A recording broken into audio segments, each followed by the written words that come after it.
Hi, Serena Cashmere here. Today I'm going to be reviewing a book by Dr. Mike Dow called The Sugar Brain Fix. Now, I first picked up this book on Kindle because I love my sweets and I'm addicted to sugar, and I knew that I needed to find a way out of this. I couldn't just keep eating sweets all the time, and this book really helped me a lot. So I would highly recommend this book. I have to say it's over 300 pages long.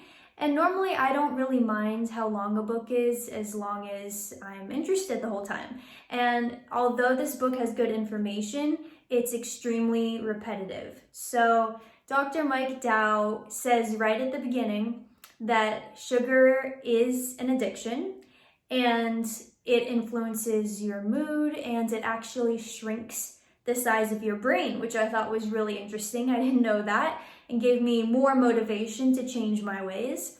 But he does say that over and over and over again, like all throughout the book.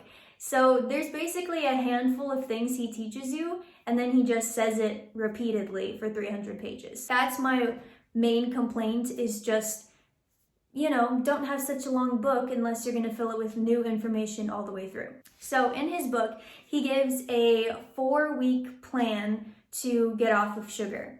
And what he does is the first week, you still get to eat all the junk food that you normally eat, but you start to introduce certain activities and certain foods into your life so that you can avoid the withdrawals of sugar. I thought this was a great idea.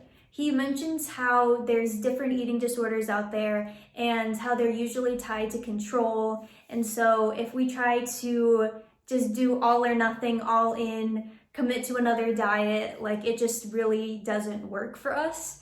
And so the best thing to do is to just ease ourselves into something and make sure that we have long-lasting change rather than a quick fix. I also thought it was really interesting how sugar was tied to anxiety and depression. So when we have sugars and when we have fats, we are basically compensating for our brain chemistry. So dopamine and serotonin, when those levels are low, we'll tend to eat sugars and fats to get those levels back up. But the problem with this is that not only does it shrink our brain and expand our waistline, but it also is just a temporary fix.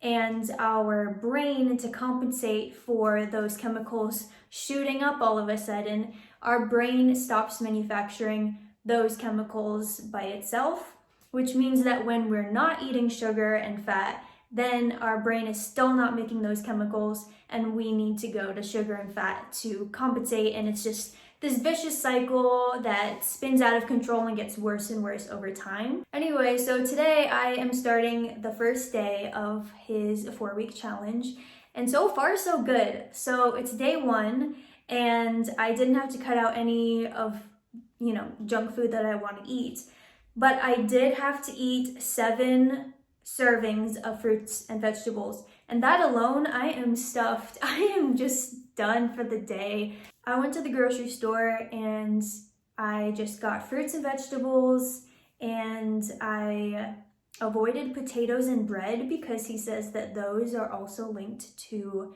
sugar brain. I tried to stay away from certain oils as much as possible. He basically says unless it's like extra virgin oil that you really want to stay away from it, and to stay away from fried foods and juices. So I was kind of sad about that because I love my orange juice and my smoothies and stuff, but he was like, no, that also spikes the blood sugar. And I've been hearing all of this craze about fasting, and fasting has worked for me in the past, but it's really hard because when I fast, it's not that I'm super hungry. I can deal with the hunger, but I can actually feel my blood sugar drop whenever it does. And so when I fast, I really feel it, and I get shaky, and it's hard for me to think, and it's a lot. But he was saying that that's normal because you're so addicted to sugar. So when you stop it completely, your body kind of goes into shock a little bit. And I like that he broke down like the different types of eaters, and if you are like a binge eater or you starve yourself, like if you fall into any of these categories or even slightly, then deal with it from this point of view. Depending on which week you are, a certain number of fasted meals that week. But he says if you're a binge eater, do not fast at all. In fact, the meal that you would have fasted have bone broth or like veggie broth if you're vegan or vegetarian like me. So I'm really thankful that this book came along and that I read it. I got it for 99 cents on Kindle, so it's super affordable. I thought it was easy to follow, easy to understand.